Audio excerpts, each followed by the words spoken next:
Bismillahirrahmanirrahim. Assalamualaikum warahmatullahi wabarakatuh.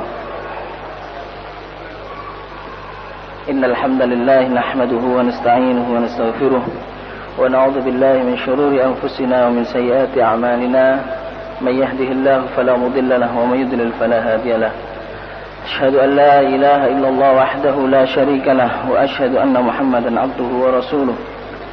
لا نبي بعده صلى الله عليه وعلى آله وصحبه وسلم تسليما كثيرا يا أيها الذين آمنوا اتقوا الله حق تقاته ولا تموتن إلا وأنتم مسلمون يا أيها الناس اتقوا ربكم الذي خلقكم من نفس واحدة وخلق منها زوجها وبث منهما رجالا كثيرا ونساء واتقوا الله الذي تساءلون به والأرحام إن الله كان عليكم رقيبا يا أيها الذين آمنوا اتقوا الله وقولوا قولا سديدا يصلح لكم أعمالكم ويغفر لكم ذنوبكم ومن يطع الله ورسوله فقد فاز فوزا عظيما أما بعد فإن أصدق الحديث كتاب الله وخير الهدى هدى محمد صلى الله عليه وسلم وشر الأمور محدثاتها وكل محدثة بدعة وكل بدعة ضلالة وكل ضلالة في النار.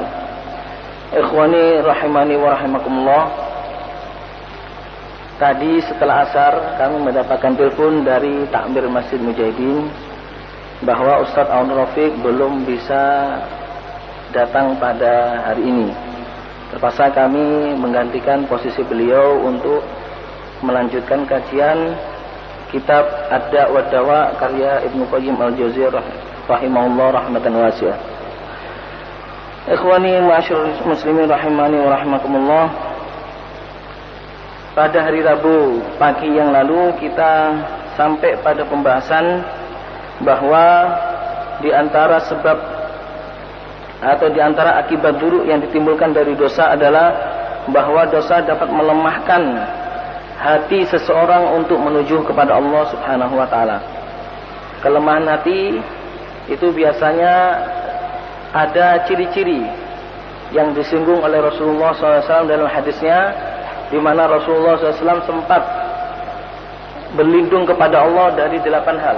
Allahumma inni a'udzubika minal hammi wal hazan wa a'udzubika minal ajzi wal kasal wa a'udzubika minal jubni wal bukhl wa a'udzubika min ghalabatid daini wa qahri rijal.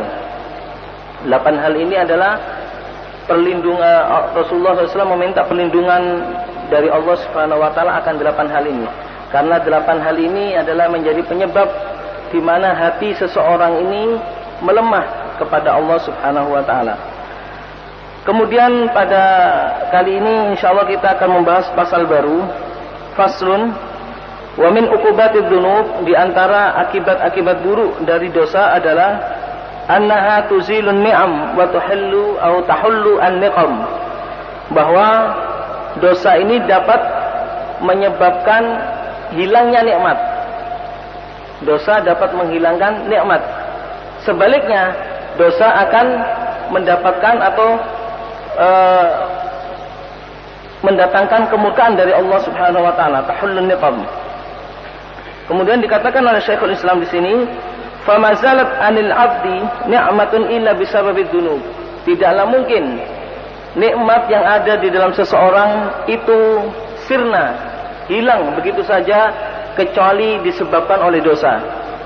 Kemudian beliau mengatakan wala halat bihi niqmatun illa bidzanbin. Sebaliknya tidaklah mungkin kebinasaan atau tidaklah mungkin kemurkaan Allah Subhanahu wa taala akan terdapat kepada seorang hamba manakala di sana tidak ada dosa yang dilakukan oleh seorang hamba. Maka dari itu kama qala Ali bin Abi Thalib radhiyallahu anhu, maka dari itu Imam Ali bin Abi Thalib radhiyallahu anhu pernah mengatakan di dalam satu makalahnya, "Ma nazala bala'un illa bidzambin wa ma rafa'a bala'un illa bitaubatin." Tidaklah mungkin bala akan turun kecuali dengan dosa atau kecuali disebabkan karena dosa. Dan tidaklah mungkin rafa'a bala, tidaklah mungkin bala ini akan diangkat oleh Allah Subhanahu wa taala kecuali dengan taubat kepada Allah Subhanahu wa taala. Waqad qala ta'ala, Allah Subhanahu wa taala telah berfirman, "Wa ma asabakum min musibatin fabima kasabat aydikum wa ya'fu an katsir." Surat Asy-Syura ayat 30. tidak ada yang menimpa pada diri kalian dari musibah-musibah kecuali karena hal itu disebabkan apa-apa yang telah kalian perbuat dari tangan kalian sendiri. Fabima kasabat aydikum, kata Allah Ta'ala. Jadi tidaklah mungkin musibah ini datang kepada kita kecuali apa-apa yang telah kita perbuat dari tangan kita. Wa ya'fu an katsir, dan Allah Subhanahu wa taala mengampuni kebanyakan dari dosa-dosa yang kita perbuat karena kita bertobat kepada Allah Subhanahu wa taala.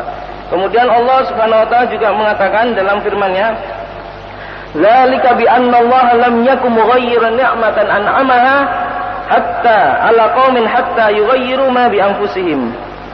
Demikianlah tidaklah mungkin Allah Subhanahu wa taala mengganti atau merubah nikmat yang telah diberikan oleh Allah Subhanahu wa taala kepada satu kaum hatta yughayyiru ma bi anfusihim, sampai mereka itu merubah nikmat itu dari diri mereka sendiri, disebabkan oleh diri mereka sendiri.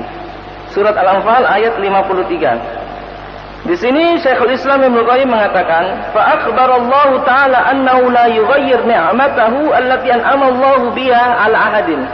Di sini Allah Subhanahu wa taala mengabarkan kepada kita bahwa Allah tidak akan merubah nikmat yang telah diberikan oleh Allah Subhanahu wa taala kepada kaum, kecuali kaum tersebut telah merubahnya sendiri. Hatta yakuna huwallazi yughayyiru ma bi nafsihi, sampai kaumnya tersebut yang merubah nikmat itu sendiri. Jadi al-aslu, asal kita ini adalah diberi nikmat oleh Allah Subhanahu wa taala. Kita tidak minta nikmat, Allah Taala sudah memberikan nikmat. Sampai kita merubah nikmat itu menjadi nikmat. Jadi menjadi kemurkaan Allah Subhanahu wa taala. Kita tidak pernah meminta mata, kita tidak merasa meminta mata dari Allah Subhanahu wa taala. Diberi begitu saja oleh Allah Subhanahu wa taala. Kapan nikmat mata ini akan dicabut oleh Allah Subhanahu wa taala? Manakala kita berdosa, manakala kita bermaksiat kepada Allah Subhanahu wa taala. Makanya jangan disalahkan matanya kalau seumpama Allah Subhanahu wa taala mencabut mata ini, nikmat mata ini. Ketika Allah Subhanahu wa taala mencabut, maka kita harus introspeksi diri. Mungkin ini adalah sebab dari dosa yang kita perbuat. Kita tidak pernah meminta kepada Allah Subhanahu wa taala lisan. Dengan ini kita bicara. Kita tidak pernah meminta kepada Allah Subhanahu wa taala kaki. Dengan ini kita bisa berjalan. Kapan Allah Subhanahu wa taala akan mengangkat nikmatnya ini? Ketika hari itu berbau dosa, atau ketika seseorang melakukan dosa kepada Allah Subhanahu wa taala sehingga Allah Subhanahu wa taala memberikan nikmah atau membalikkan nikmat menjadi nikmah. Fa yughayyir ta'atallahi bi ma'siyatihi. Dari sanalah seorang hamba sendiri yang merubah nikmat Allah Subhanahu wa taala. Mereka merubah ketaatan kepada Allah dengan maksiat Allah. Wa syukrihi bi kufrihi. Mereka merubah syukur yang seharusnya mereka untukkan untuk Allah Subhanahu wa taala, mereka berubahnya menjadi kufur. Wa asbabu ridahu bi asbabi sakhatihi. Dan mereka merubah sebab-sebab ridha Allah Subhanahu wa taala atas mereka dengan apa? Dengan sebab-sebab yang menyebabkan murka Allah Subhanahu wa taala atas mereka. Fa idza ghayyara ghayyara alaihi. Ketika mereka merubah nikmat Allah, maka Allah akan merubahnya sesuai dengan permintaan mereka. Jadi Allah Subhanahu wa taala tidak pernah mendolimi kita. Jangan sampai kita berburu sangka kepada Allah bahwasanya Allah Ta'ala telah mendolimi kita dengan memberikan kita berbagai macam bala. Tidak. Apa-apa bala yang turun kepada kita itu akibat dosa yang kita perbuat. Innallaha la yadzlimu mithqala dzarrah. Allah Ta'ala tidaklah memberikan kita atau mendolimi kita walaupun sebesar biji sawi. Idtaku hasanatan yudha'ifha wa yu'ti min ladunhu ajran 'azima. Kalau seumpama apa yang kita perbuat untuk Allah Subhanahu wa taala itu adalah kebaikan, maka Allah akan melipat gandakan kebaikan itu sampai berlipat-lipat. Fa idza ghayyara alaihi, maka ketika mereka manusia ini merubah nikmat Allah Subhanahu wa taala, sebagai konsekuensinya tentunya Allah akan merubah sesuai dengan permintaannya. Jazaan wifaqa, yaitu sebagai balasan yang sesuai. Jadi mereka diberi nikmat oleh Allah Subhanahu wa taala, mereka merubahnya menjadi nikmat. Ya sudah, itu kemauan mereka. Ketika Allah Subhanahu wa taala merubahnya menjadi nikmat, kerusakan, kehancuran, kebinasaan, jangan disalahkan karena disebabkan oleh diri mereka sendiri, oleh perbuatan mereka sendiri. Wa ma rabbuka bidzallalin lil abid. Kata Syekhul Islam Ibnu Taimiyah di sini, tidaklah mungkin Allah Subhanahu wa taala mendolimi hamba-hambanya.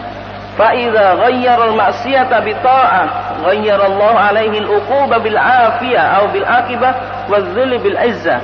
Jika seorang hamba sebaliknya mengganti kemaksiatan ini dengan ketaatan, maka Allah Subhanahu wa taala akan mengganti akibatnya, akibat buruknya menjadi kemuliaan untuk dirinya. Ini adalah konsekuensi nyata. Jadi setiap apa yang kita lakukan pasti ada balasannya. Kita melakukan kebaikan, maka balasannya akan berbuah kebaikan. Kita melakukan kejelekan, balasannya juga berbuah kejelekan. Seperti itu. Tidak mungkin orang melakukan kebaikan kemudian balasannya kejelekan. Qala Allah Ta'ala, Allah Subhanahu wa taala berfirman, "Innallaha la yughayyiru ma biqaumin hatta yughayyiru ma bi anfusihim. Wa idza aradallahu biqaumin su'an fala maradda lahu wa ma lahum min dunihi min wal." Surat Ar-Ra'd ayat 11. Sesungguhnya Allah Subhanahu wa taala tidaklah merubah apa-apa yang ada di dalam suatu kaum, yaitu nikmat, sampai kaum tersebut merubah diri mereka sendiri, yaitu disebabkan oleh dosa mereka. Wa idza aradallahu biqaumin su'an fala maradda lahu. Jika Allah Subhanahu wa taala menginginkan atas kaum itu suatu kejelekan, fala maradda lahu, maka tidak mungkin kejelekan itu akan ditolak begitu saja. Wa ma lahum min dunihi min wal. Tidak ada seseorang yang menjadi wali selain Allah Subhanahu wa taala dalam hal ini. Ingat ma'asyiral muslimin bahwa Allah Subhanahu wa taala pada dasarnya memberikan kita nikmat, sampai manusia sendiri yang merubah nikmat itu menjadi nikmat.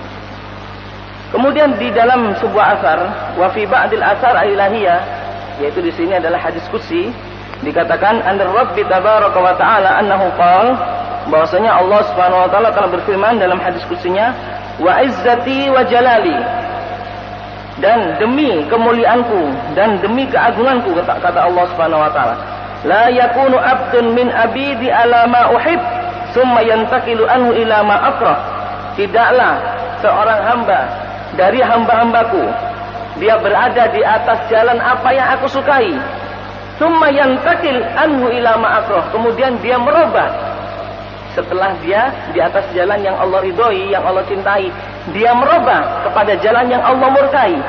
Illan taqaltu lahu mimma yuhibbu ila ma yakrah. Kecuali Allah, kata Allah Subhanahu wa taala, kecuali aku akan memindahkan sesuatu yang aku cintai kepada yang dia cintai, yaitu yang dimurkai oleh Allah Subhanahu wa taala. Ini atas kehendak hambanya sendiri. Atas kehendak hambanya sendiri. Wala yakunu abdun min abidi ala ma akrahu. Tidaklah seorang hamba dari hamba-hambaku di atas apa yang aku murkai, fayantakil anhu ila ma uhib, dan dia kemudian merubah di jalan yang aku cintai, illan taqaltu lahu mimma yakrah ila ma yuhib, kecuali aku akan memindahkannya dari apa-apa yang dia tidak sukai kepada yang dia sukai. Ini adalah konsekuensi nyata.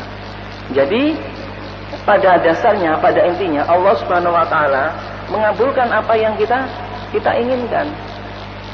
Kalau kita menginginkan satu kenikmatan dari Allah Subhanahu wa taala dan menjaga kenikmatan ini, maka Allah Subhanahu wa taala akan terus menjaganya. Maka dari itu tugas kita sebagai manusia itu adalah menjaga nikmat Allah ini.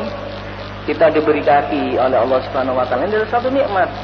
Maka kita bergunakan kaki ini sebaik-baiknya untuk pergi ke masjid, sholat berjamaah, pergi ke halaqah, pergi ke mudarasatul ilm yang di sana ada qala Allah qala Rasul dan sebagainya. Kita diberi mata, lihatlah sesuatu yang menyenangkan, yang disyariatkan oleh Allah Subhanahu wa taala, bukan yang diharamkan oleh Allah Subhanahu wa taala, supaya kita mendapatkan ridho dari Allah dan mendapatkan nikmat dari Allah Subhanahu wa taala. Ini. Jadi tugas kita cuma menjaga nikmat ini saja. Pada intinya kita menjaga nikmat ini sesuai dengan apa yang dicintai oleh Allah Subhanahu wa taala. Kalau kita tidak mampu menjaganya, naudzubillahi min dzalik, jadilah kita orang yang kufur nikmat. Kalau sudah kufur nikmat, ya, memang kufur nikmat ini akan menjadi kufur sesungguhnya, yaitu betul-betul tidak mengakui Allah Subhanahu wa taala. Dari sinilah baru seorang hamba ini akan terus jauh dari Allah Subhanahu wa taala. Nanti disebutkan oleh Syekhul Islam di sini bagaimana nanti seorang hamba jadi jauh dari Allah Subhanahu wa taala, bagaimana seorang hamba ini jadi dekat dengan Allah Subhanahu wa taala. Kemudian pasal yang baru. Faslun wa min uqubatiha, di antara akibat-akibat buruk yang ditimbulkan dari dosa, ma yulqihi Allah Subhanahu wa taala min ar-ru'b wal khauf fi qalbil ma'asi atau fi qalbil 'asi. Allah Subhanahu wa taala biasanya memberikan rasa takut, memberikan rasa cemas kepada orang-orang yang bermaksiat kepada Allah Subhanahu wa taala. Yaitu hatinya itu diberi rasa takut oleh Allah, diberi rasa cemas oleh Allah Subhanahu wa taala. Pada hakikatnya orang yang melakukan maksiat Allah Subhanahu wa taala, kalau mau jujur mereka, sebenarnya hatinya tidak tenang. Kalau mereka melakukan maksiat kepada Allah Subhanahu wa taala, hatinya itu tidak tenang. Orang yang melakukan syirik kepada Allah Subhanahu wa taala, kalau mau mereka jujur dari hati kecilnya, tenangkah mereka di dalam melakukan syirik? Pasti mereka mengatakan tidak tenang. Dan itu memang kenyataannya. Allah Subhanahu wa taala memberikan rasa takut kepada orang-orang yang bermaksiat kepada Allah. Fala ta'u illa khaifan mar'uban, sehingga kamu tidak melihat dia kecuali dia dalam keadaan takut. Mana ada orang yang mencuri kemudian mereka tenang-tenang? Mana ada mereka ketika berbuat zina kemudian mereka tenang-tenang? Tidak. Mereka akan merasa dihantui, merasa takut dan sebagainya. Itu memang perasaan orang-orang yang bermaksiat kepada Allah Subhanahu wa taala. Fa inna ta'ata, kata Syekhul Islam Ibnu Qayyim, fa inna ta'ata hisnullahil a'zam alladzi man dakhalahu kana minal aminin min uqubatid dunya wal akhirah. Sesungguhnya ketaatan adalah bentengnya Allah Subhanahu wa taala yang paling agung, yang mana kalau seseorang masuk ke dalam pintu ketaatan ini, maka dia termasuk orang-orang yang aman. Termasuk orang-orang yang aman, termasuk orang-orang yang tenang. Min uqubatid dunya wal akhirah. Dari apa? Dari siksa-siksa dunia dan akhirat. Dari ancaman siksa dunia dan akhirat. Jadi kalau kita melakukan ketaatan kepada Allah Subhanahu wa taala, maka kita telah memilih pintu ketenangan dari Allah Subhanahu wa taala. Tenang dalam arti apa? Tenang dari akibat-akibat buruk yang ditimbulkan di kehidupan dunia dan akhirat. Kemudian, wa man kharaja anhu, dan sebaliknya barang siapa yang keluar dari ketaatan itu, ahatat bihil makhawif min kulli janib, maka dia akan senantiasa dikelilingi rasa takut, rasa cemas di setiap harinya, di sekelilingnya. Mau ke sana dia takut, khawatir, mau ke sini dia takut, khawatir dan sebagainya. Apa yang dia lakukan dia merasa khawatir dan sebagainya. Itu adalah seseorang yang sudah keluar dari ketaatan kepada Allah Subhanahu wa taala. Faman ata Allah inqalabatil makhawifu fi haqqihi amanan. Barang siapa yang bertaat kepada Allah Subhanahu wa taala, maka ketakutan ini akan menjadi rasa aman yang diberikan oleh Allah Subhanahu wa taala untuknya. Wa man asahu inqalabat amanahu makhawif. Sebaliknya, dan barang siapa yang bermaksiat kepada Allah, maka rasa amannya itu akan berbalik seperti rasa takut. Fala tajidul asi illa wa qalbuhu ka'annahu baina janahi ta'ir. Kalian akan menemukan seseorang yang bermaksiat kepada Allah Subhanahu wa taala, dia hatinya itu seperti berada di cengkraman ta'ir, baina janahi ta'ir, berada di sayapnya burung. In harrakatir rih albab qala ja'at talab. Jadi di antara sayapnya burung, kalau sudah burungnya ini mengepakkan sayapnya, maka dia seakan-akan itu sudah takut akan jatuh, takut ini dan takut tertimpa satu hal yang dia takuti dan sebagainya. Wa in sami'a waqa'a qadamu khafa ayyakuna nadhiran bil ataf. Sebaliknya, dia kalau sudah mendengar sesuatu, ini orang gambaran orang yang bermaksiat kepada Allah Subhanahu wa taala. Kalau sudah mendengar sesuatu, dia khawatir bahwa sesuatu yang dimaksud itu adalah dirinya, dan segera akan ditimpakan satu hal-hal yang tidak disukainya. Yahsabu kullu sayhatin alaihi wa kullu makruhin qasidan ilaihi. Dia seakan-akan sesuatu yang jelek-jelek itu akan menimpa pada dirinya. Seakan-akan hidupnya itu tidak tenang dan sesuatu yang jelek itu siap-siap akan menerkam dirinya. Faman khafallaha amanahu min kulli syai'. Nah, ini dikatakan oleh Syekhul Islam Ibnu Qayyim, dan barang siapa yang takut kepada Allah Subhanahu wa taala, maka dia akan memberikan, Allah Subhanahu wa taala akan memberikan rasa aman kepadanya min kulli syai', dari segala sesuatu. Wa man lam yakhifillah akhafahu min kulli syai', dan sebaliknya barang siapa yang tidak takut kepada Allah Subhanahu wa taala, maka Allah akan memberikan rasa ketakutan kepadanya dari sesuatu. Bada qadallahu bainal khalqi mudkhalaqu min innal makhafi wal ajram fi qarnin. Sesungguhnya kata sebuah bait syair di sini, Allah Subhanahu wa taala telah memberikan ketentuannya kepada makhluk hidup ketika mereka diciptakan oleh Allah. Sesungguhnya rasa takut dan kecemasan itu ada pada dirinya kalau mereka betul-betul tidak mau beriman kepada Allah dan tidak takut kepada Allah Subhanahu wa taala. Kemudian kita lanjutkan, wa min uqubatiha, di antara akibat-akibat buruk yang ditimbulkan dari dosa dan maksiat, annaha tawaqqa'ul wahsya al-'azima fil qalb. Hati ini akan buas. Seseorang yang bermaksiat kepada Allah, maka hatinya itu akan buas. Dalam menangani sesuatu akan merasa buas, akan merasa tidak tenang. Fayajidul mudnibu nafsahu mustawhishan.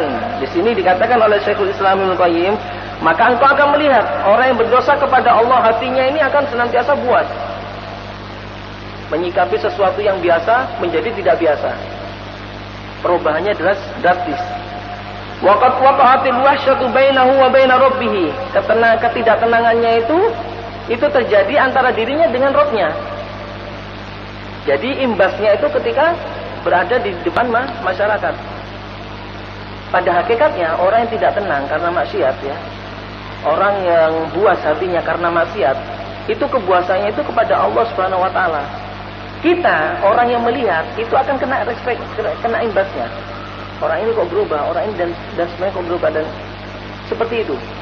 Jadi ibarat seseorang ketika sudah tidak merasakan ketenangan lagi di dalam kehidupan di dunia karena bermaksiat kepada Allah Subhanahu wa taala, maka terus-menerus dia melihat orang senantiasa suudzon kepada orang lain dan sebagainya. Ini adalah salah satu imbas, salah satu akibat dari dosa yang diperbuat.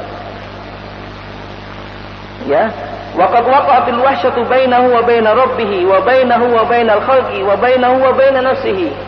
Jadi kebuasan ini bisa terjadi antara dirinya dengan Tuhannya, antara dirinya dengan makhluk-makhluk yang lainnya, antara dirinya dengan kepada dirinya sendiri. Jadi kadang-kadang itu imbasnya bukan hanya kepada dirinya saja, tapi kepada orang lain, kepada Tuhannya juga, kepada makhluk-makhluk Allah Subhanahu wa taala yang lainnya dan sebagainya. Ada satu kisah menarik, dan ini kisah yang sahih, ya, disebabkan dari dosa seseorang, bahwa ternyata perbuatan dosa itu dapat mempengaruhi hewan-hewan peliharaannya. Ketika seseorang ini berdosa kepada Allah Subhanahu wa taala, sering melakukan maksiat kepada Allah Subhanahu wa taala, kita akan melihat binatangnya itu yang awalnya itu tabiatnya tidak buas menjadi buas. Yang mempunyai tabiat tidak buas menjadi buas. Sehingga dari sanalah diketahui bahwa itu adalah akibat dosa yang diperbuat oleh si empu makhluk ini, yaitu yang memiliki makhluk ini, orang yang mempunyai makhluk ini. Jadi ketika dia berdosa kepada Allah Subhanahu wa taala, maka pengaruhnya itu kepada seluruhnya dan di sekitarnya. Wa kullama kasuratil dzunub ishtaddatil wahsyah wa amara al-aisyu ishal mustawhishin al-khaifin. Dikatakan oleh Syekhul Islam di sini, kullama kasuratil dzunub, semakin banyak dosanya, ya, ishtaddatil wahsyah, maka akan semakin buas, semakin takut dia. Wa amaral aisyu aishal mustawhishin al khaifin, dan kehidupannya akan senantiasa diliputi oleh rasa ketakutan dan kebuasan. Ini kalau sudah dosanya menumpuk, dia akan menjadi buas, akan menjadi takut. Wa abyabul aisyu aishal musta'nis. Nah, di sini sebaliknya, kehidupan yang paling baik, kata Syekhul Islam ini adalah kehidupan yang tenang, kehidupan yang jinak. Seseorang yang jinak bagaimana? Dapat ditundukkan. Kalau seseorang itu sudah tunduk kepada aturan Allah Subhanahu wa taala, perintah Allah Subhanahu wa taala dia jalankan dan sebagainya, dia akan tunduk, dan makhluk-makhluk yang lainnya akan tunduk kepada dirinya. Itu sudah Tidak satu konsekuensi yang logis seperti itu. Keluarganya menjadi tunduk pada dirinya, dia sendiri juga tunduk kepada Allah Subhanahu wa taala dan sebagainya. Falau nadhara al-aqil wa wazana baina ladzatil ma'siyah wa ma tuliduhu fihi min al-khawfi wal wahsya la'alima su'a halihi wa 'azimi ghaibihi. Kalau kita membandingkan antara orang yang bermaksiat dengan orang yang tidak bermaksiat kepada Allah Subhanahu wa taala, antara orang yang bermaksiat yang mana dia ini akan merasa cemas, takut, ya, takut kepada Allah, juga takut kepada seluruh manusia dan sebagainya, takut yang bukan sewajarnya, maka kita akan mengetahui bagaimana kehidupannya dia, bagaimana jeleknya kehidupan dia. Jadi kehidupannya tidak diliputi dengan rasa aman. Di dalam kesehariannya 24 jam ini diliputi rasa cemas, rasa takut. Idba'a ansut ta'ah wa amnuha wa halawatuha biwahsyatil ma'siyah wa ma tujibuhu minal khawfi. Karena dia telah mengganti orang yang merasa takut, ya, di dalam kehidupannya ini, karena dia telah mengganti keamanannya. Aman dalam hal ini adalah aman ketika dia menjalankan ketaatan kepada Allah Subhanahu wa taala dengan maksiat yang menyebabkan dia takut kepada Allah Subhanahu wa taala. Bukan takut seperti ibadah, ya. Takut yang dimaksud di sini adalah takut yang tidak sewajarnya. Takut terhadap maksiat yang tidak sewajarnya. Kalau takut ibadah ini adalah sangat disyariatkan oleh Allah Subhanahu wa taala. Maka kita tidak boleh takut kepada siapapun kecuali kepada Allah Subhanahu wa taala. Ini adalah takut ibadah. Takut yang dimaksud di sini, khauf yang dimaksud di sini adalah khauf yang tidak sewajarnya, takut yang tidak sewajarnya. Tidak ada apa-apa kemudian dia takut begitu saja.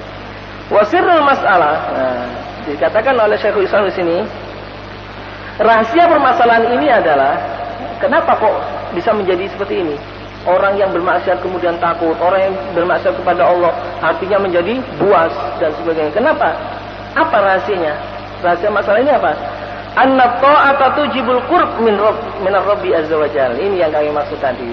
Bahwa ketaatan ini akan menuntun manusia ini untuk mendekat kepada Allah Subhanahu wa taala. Ini yang menjadi inti atau menjadi rahasia dari permasalahan ini. Wa kullama ishtaddal qurb wal uns. Jadi ketika dia itu semakin dekat kepada Allah Subhanahu wa taala karena ketaatannya kepada Allah, dia semakin jinak. Dia akan semakin jinak kepada Allah Subhanahu wa taala. Jadi, kalau dia sudah semakin jinak kepada Allah Subhanahu wa taala, kita akan menjauhkan dia dari Allah. Ini sudah tidak mampu lagi untuk menjauhkan dia dari Allah Subhanahu wa taala. Karena sudah ketaatannya sudah memuncak dan rasa takarrubnya kepada Allah, ya, dekatnya kepada Allah Subhanahu wa taala juga semakin dekat. Sehingga jinaknya dia kepada Allah Subhanahu wa taala juga semakin menjadi. Wal maksiyah, nah ini sebaliknya. Dan sedangkan maksiat tujibul abda minar rabb, tujibul bu'da minar rabbi. Sedangkan maksiat ini adalah membuat seseorang itu semakin jauh dari Allah Subhanahu wa taala. Semakin dia melakukan maksiat semakin jauh dari Allah Subhanahu wa taala. Kullama isdadal bu'du quwwatil wahsya. Jadi semakin jauh dia dari Allah Subhanahu wa taala, semakin luas hatinya kepada siapapun. Kepada dirinya, kepada manusia yang lainnya, kepada binatang-binatang atau kepada hewan-hewan yang lainnya atau kepada lingkungannya. Ini adalah juga konsekuensi yang nyata. Jadi ketika dia bermaksiat kepada Allah, maka maksiat ini akan membuatnya jauh dari Allah Subhanahu wa taala. Semakin jauh dia dari Allah Subhanahu wa taala, hatinya ini semakin liar. Hatinya semakin liar, semakin tidak bisa dikontrol. Walihada yajidul abdu wahsyatan bainahu wa baina aduwihi lil bu'di alladhi bainahuma. Maka dari itu kita lihat orang yang sudah hatinya ini sulit untuk dijinakkan, ya. Karena hatinya ini sudah jauh dari Allah Subhanahu wa taala.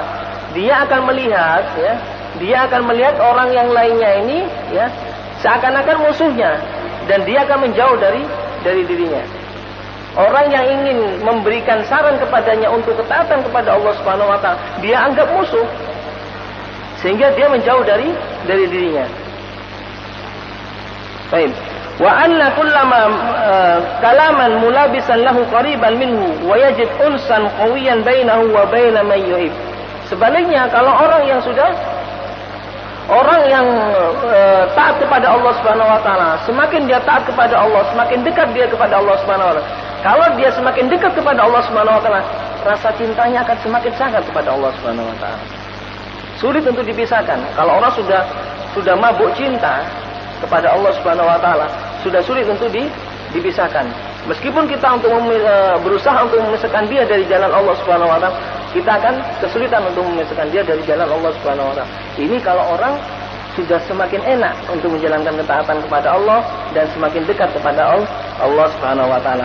Wa in kana ba'idan anhu, walaupun dia jauh dari dirinya. Jadi jauhnya jarak seseorang ya kepada Allah Subhanahu wa taala tidak menghalangi kedekatannya dia kepada Allah Subhanahu wa taala manakala dia taat kepada Allah Subhanahu wa taala. Allah Subhanahu wa taala seakan-akan dekat dengannya dan seakan-akan dia bersama Allah Subhanahu wa taala. Dia sangat mencintai Allah dan Allah juga sangat mencintai dirinya. Wa kullama ghalaqal hijab zadatil wahsya wal ghaflatu jibul wahsya. Kemudian dikatakan oleh Syekhul Islam Ibnu Qayyim Al-Jauziyah di sini bahwa ketika dia bermaksiat kepada Allah Subhanahu wa taala, maksiat ini ibaratnya hijab, penutup yang menutupi antara dirinya dengan Allah Subhanahu wa taala. Sehingga semakin dia bermaksiat kepada Allah, maka tutupnya ini akan semakin tebal dan semakin jauh dari Allah Subhanahu wa taala. Sehingga dengan itu dia lalai dengan Allah Subhanahu wa taala, dan dengan itu pula hatinya semakin buas kepada Allah Subhanahu wa taala. Itulah perbandingan antara dosa dan maksiat, ma'asyiral muslimin. Jadi tinggal kita yang pilih. Mana jalan yang kita pilih? Jalan ketaatankah atau jalan kemaksiatankah? Kalau kita memilih jalan ketaatan kepada Allah Subhanahu wa taala, maka konsekuensinya kita akan dekat kepada Allah dan kita akan cinta kepada Allah Subhanahu wa taala. Kalau kita memilih jalan maksiat, naudzubillahi min dzalik ya, kita akan konsekuensinya kita akan semakin jauh dari Allah Subhanahu wa taala, hati kita semakin buas kepada Allah Subhanahu wa taala, dan tentunya Allah Subhanahu wa taala semakin tidak melihat kita. Ini adalah konsekuensi nyata yang ditimbulkan dari akibat orang dosa kepada Allah Subhanahu wa taala. Kemudian masih kita lanjutkan sedikit pasal yang baru. Wa min uqubatiha, di antara akibat-akibat buruk yang ditimbulkan dosa, annaha tusriful qalba an sihhatihi wa istiqamatihi ila maradihi wa inhirafihi. Bahwa dosa ini akan memalingkan hati kita dari sehatnya hati kita, istiqomahnya hati kita, menuju ke sakitnya hati kita dan melencengnya hati kita. Ini dasar ya, maksudnya ini dasar. Dasar hati kita tuh sebenarnya lurus. Ketika kita dilahirkan dari rahim ibu kita masing-masing, Allah Subhanahu wa taala memberikan kelurusan dalam hal ini. Hati kita bersih, suci, mengakui Allah Subhanahu wa taala. Ini adalah asal hati kita. Kalau asal hati kita yang lurus, yang bersih ya, yang sehat, kemudian kita kotori dengan penyakit, yaitu penyakitnya maksiat kepada Allah, penyakitnya dosa kepada Allah Subhanahu wa taala, maka hati kita ini akan sakit. Hati kita akan sakit. Kalau sudah hati ini sakit, ma'asyiral muslimin, ya, naudzubillahi min dzalik, kalau sakitnya sudah parah, hati ini sulit akan bisa disembuhkan, kronis. Sakitnya tubuh, ya, sakitnya tubuh mungkin bisa diobati begitu saja. Atau katakan kalau tidak bisa diobati sakitnya tubuh ini, dan mengakibatkan seseorang ini ketika sakitnya kronis di dalam tubuhnya kemudian mengakibatkan meninggal, tapi hatinya bersih, dia masih mulia di hadapan Allah Subhanahu wa taala. Tapi sebaliknya, kalau hatinya yang sudah sakit, hatinya yang sudah kronis sakitnya, penyakitnya kronis yang sulit untuk disembuhkan dalam hal ini, bukan hanya dia mati sebelum dia mati ya, tapi dia juga semakin jauh dari Allah Subhanahu wa taala.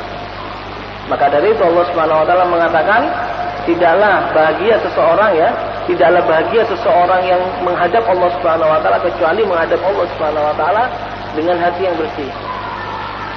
ya, dengan hati yang bersih.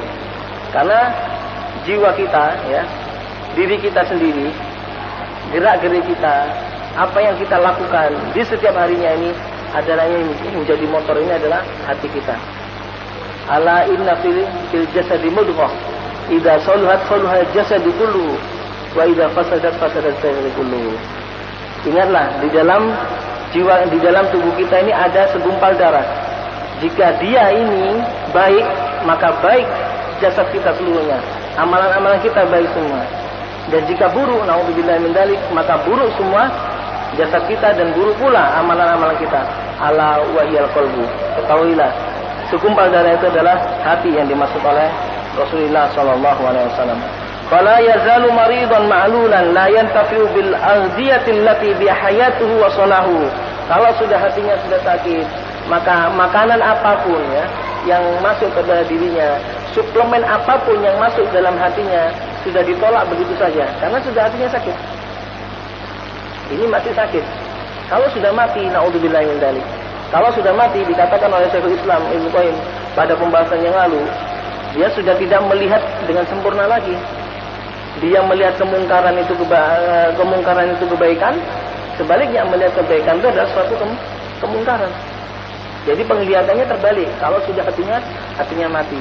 Kalau hatinya mati sakit, maka suplemen apapun ini, ya, dikatakan suplemen apapun yang masuk dalam dirinya, maka hilang begitu saja, tidak bermanfaat bagi dirinya. Fa inna ta'sirad dzunub fil qulub ka ta'siril amrad fil abdan. Sesungguhnya pengaruh dosa di dalam hati ini sebagaimana pengaruh sakit di dalam tubuh kita. Kita merasakan kalau tubuh kita sakit, gimana perasaan kita? Gimana apa yang kita rasakan ketika tubuh kita sakit? Yaitulah yang kita rasakan ketika dosa itu masuk ke dalam jiwa kita. Bagaimana hati kita sakit ketika kita berdosa kepada Allah Subhanahu wa taala. Balidz dzunub amradul qulub wa adwa'uha. Akan tetapi dosa ini adalah paling penyakit, ya. Dosa ini adalah penyakit yang paling kronis yang menimpa kepada hati seseorang. Bagaimana cara kita akan mengobati hati-hati kita ini? Seumpama hati kita sakit, ya. Bagaimana caranya mengobatinya? Insyaallah kita akan melanjutkan pada pertemuan yang akan datang. Sebelum kita akhiri, mungkin ada pertanyaan, silakan. Contoh bermaksiat kepada Allah banyak sekali. A'dhamul ma'asi, maksiat yang paling besar kepada Allah Subhanahu wa taala adalah syirik kepada Allah Subhanahu wa taala. Bahkan dosa syirik ini tidak akan diampuni oleh Allah Subhanahu wa taala. Kemudian ada sab'ul mubiqat, ada 7 hal yang membinasakan yang dimaksud oleh Rasulullah sallallahu alaihi wasallam, yaitu syirik, zina, membunuh jiwa yang tanpa hak dan sebagainya. Ini adalah salah satu maksiat-maksiat ataupun dosa-dosa besar yang wajib kita tinggalkan. Banyak sekali, ya. Pembahasan dosa ini banyak sekali. Maka dari itu, pada pertemuan yang lalu kami ingatkan sudah masyarakat muslimin yang berbahagia, jangan kita meremehkan pembahasan dosa. Ingat, kadang-kadang kita terlena dengan pembahasan-pembahasan nikmat, ya, pembahasan-pembahasan yang berbau nikmat ini dan sebagainya. Kita akan meremehkan dosa-dosa.